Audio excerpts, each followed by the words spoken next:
Welcome back to Sous-vide Everything, guys. Today, deep fried chicken without deep frying. I know it sounds insane, but we're gonna run this experiment and I'm gonna let you know if it's good or not. Check it out. And everything starts off with the chicken. If you are like me and you like saving money, you should buy a whole chicken. Being able to butcher it is the best way to save some money. I know it looks intimidating, but let me tell you something, it is easy. And here's how I like to do it. I first like to start with the legs. The one important thing you gotta keep in mind is to go nice and slow. As you can see, at the beginning there's only skin. And then I flip it around and one of the things that you gotta look for is the oyster meat. That's this part right here. Just use the tip of your knife and go around it and make sure you do not leave any of the meat behind. Then the next thing to do is to cut right between the bones. That is not a big deal. Then obviously you want to repeat the same exact process on the other leg. As I mentioned before, just go nice and slow and let the knife do the work. Shout out to Gordon Ramsay. Once that's done, I went ahead and removed the wings. There should be no resistance when cutting them out. If there is, it's because you're hitting the bone. Now here's the wing tips. That has pretty much no meat on it, but it is great for stock, so never throw anything away. Once the wings have been removed, the next thing I like to do is to remove the drums. And for that, I just go around with my knife and take it out just like that. I know it might look hard for some people, but it is not a big deal as I mentioned. Just go nice and slow, and learning how to do this will save you big bucks. Once that has been done, the next thing to do is to remove the breast. And that to me is the easiest one of them all. Just cut right through the middle and go nice and slow following the bone line. As you can see, they come out just like that. Now the only thing left to do is to remove the other breast. Now to make deep fried chicken, these pieces are a little bit too big, so I went ahead and split the breast in half. And for the legs, I also did the same exact thing. And as I mentioned previously, there should be zero resistance. If you are having a hard time, you are most likely hitting the bone. But once I was done, this is what I was left with. That right there took no time at all, and at the same time, I saved big bucks by doing the butchering myself. Always buy a whole bird, you are much better off that way.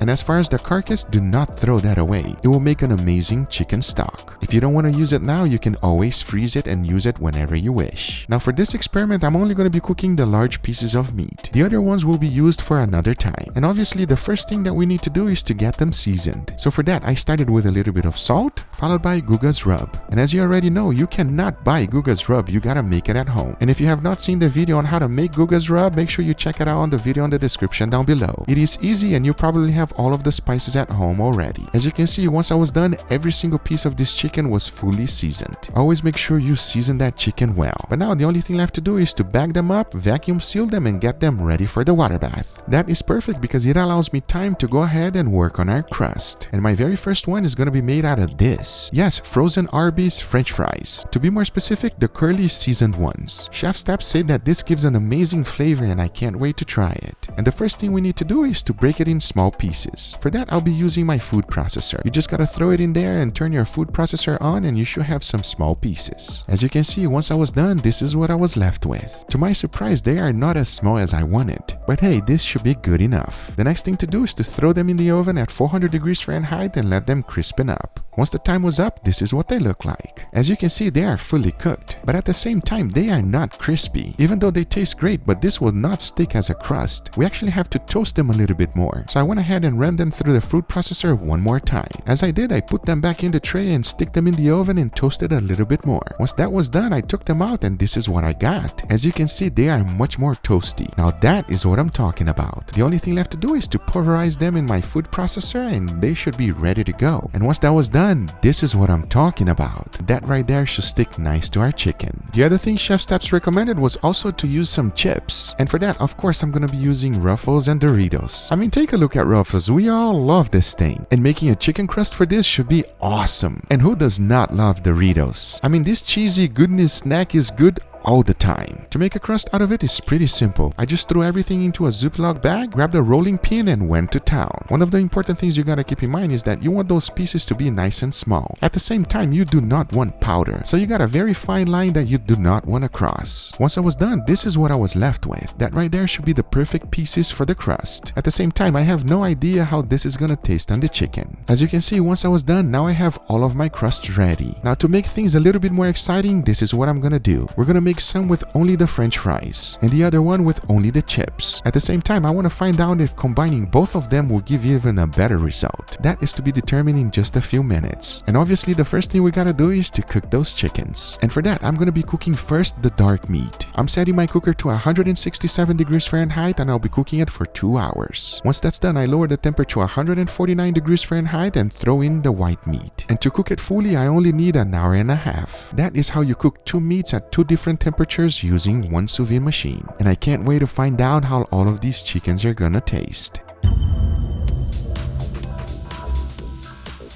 Being able to cook 2 different temperatures with one circulator and getting it perfectly done with sous vide is the way to go, everybody. That ensures that your chicken will be cooked to perfection. We got the dark meat and we also have the white meat. As you guys already know, the dark meat, I cooked it at 167 degrees Fahrenheit for 2 hours. Then I just lowered the temperature to 149, kept the bag in there, threw in the white meat and cooked it for another hour and a half. I mean, come on, it doesn't get any more convenient than that, everybody. I'm telling you. Now, I'll tell you one thing, it takes a little bit of work to make those crusts. That I must say. But as we know, we can make all of this stuff ahead of time and then later just put it together. But our chickens are ready, we are hungry, and it's time to take them out. Let's do it.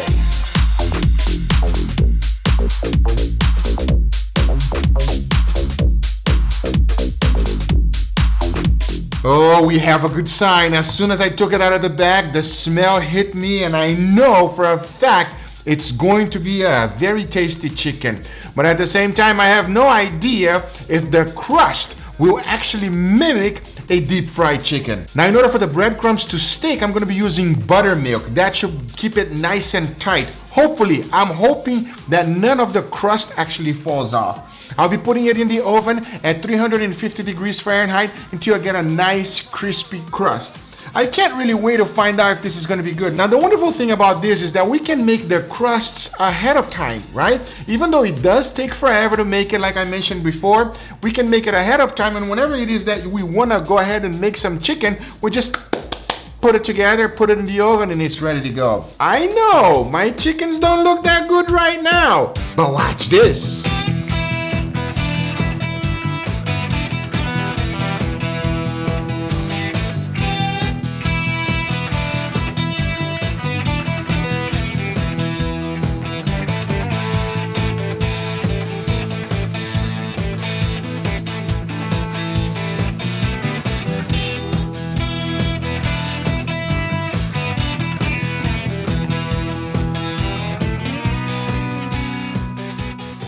All right, everybody, here we have our beautiful chickens today, Mama. Are you ready? I love it. Deep fried chicken. Deep fried chicken. Deep fried chicken. That's right. You like deep fried chicken? I love it. I think it's the best way to have chicken, right? Oh, this is going to be awesome already. I can tell. If you're going to have chicken, deep fry it, everybody. It's going to be a lot better. All right, Mama. But is the darker one just because dark meat?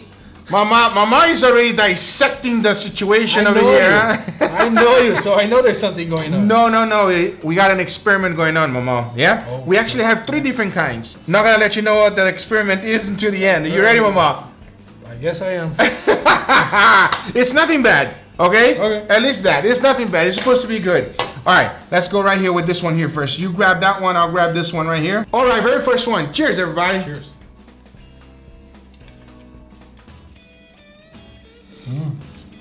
Mama, what do you think about that? The chicken is perfect. Mm-hmm. Try to figure out what's the deal with this crust. The crust is a little... The crust is a little weird. I don't know. The crust is very flavorful. Yes. But I cannot tell what the flavor is. Right. And it's toasted or something like that. Oh, that's a good one, Mama. It is toasted, Mama. You got it. Now, here's the big question. Does it resemble deep fried chicken for you?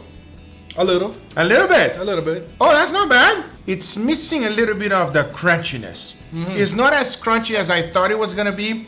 It does has a very nice toasty flavor, like you said. Mm-hmm. But at the same time, it does miss a little bit of the crunch. Let's try the next one, Mama. Now, since you got the drums last time, I'll get the drums this time. Which one is that one? You go this one right here. Yeah. I'm excited for this one. Second one. Cheers, everybody. Cheers. Mmm. Has a little bit more crunch to it. Yes, it has more crunch to it. And for me, 100 times better than the other one. What do you think? Even though the other one has a nice toasty flavor, this one, the flavor is better. Yeah, much better. Much better overall flavor. Much more crunchiness. The juiciness from the sous vide chicken is out of this world. The chicken is perfect. The crust is interesting. In a good way or in a bad way? In a good way. In a good way. But it's not deep fried chicken? It's not deep fried chicken. It is not deep fried chicken. Which one you like better? First one, second one? Second one. Second one. Okay. Now it's time for the last one. You ready, Mama? All right. I'm excited for this one here because not only are we going to be able to try the last one, but then I can dig in with the sauce. Because I tell you right now, with the sauce, it's going to be a lot better. I guarantee you. Cheers, everybody. Cheers.